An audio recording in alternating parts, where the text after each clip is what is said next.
திருச்சி மக்களவை தொகுதியின் காங்கிரஸ் கட்சி வேட்பாளர் திருநாவுக்கரசரை ஆதரித்து மதிமுக பொதுச் செயலாளர் வைகோ திருச்சியில் பிரச்சாரம் செய்தார்.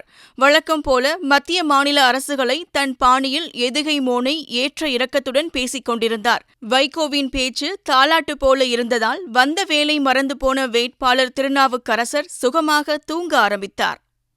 செய்வதில் அனுபவமும் அனுபவம் இல்லாத அனில் அம்பானி கம்பெனியை டசால்ட் கம்பெனியோடு ஒப்பந்தம் செய்வதற்கு நீங்கள் தான் முயன்றீர்கள் என்று பிரெஞ்சு நாட்டு முன்னாள் அதிபர் குற்றம் சாட்டினாரே.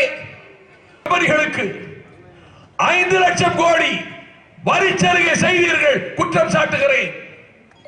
விஜய் மல்லையா 9,000 கோடி மோசடி 3 வங்கிகளை மோசடி செய்துவிட்டு ஓடி செல்வதற்கு வழிவகுத்து கொடுத்தீர்கள்.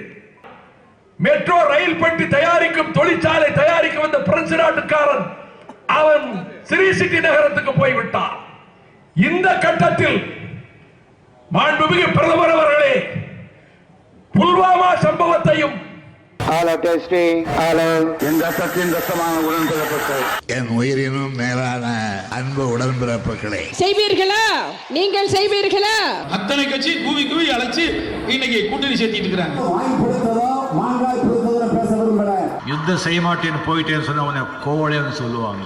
आप में से किसी ने कहा था कि Rafale CEO has said people of Tamil Nadu are remarkable. தேர்தல் திருவிழா 2019 6 பக்க எக்ஸ்க்ளூசிவ் தேர்தல் செய்திகள் தினமலர் நாளிதழில் தினமும் சில செய்திகள், சில படங்கள், சில தகவல்கள் தினமலர் நாளிதழில் மட்டுமே. தினமலர், உண்மையின் உரைக்கல்.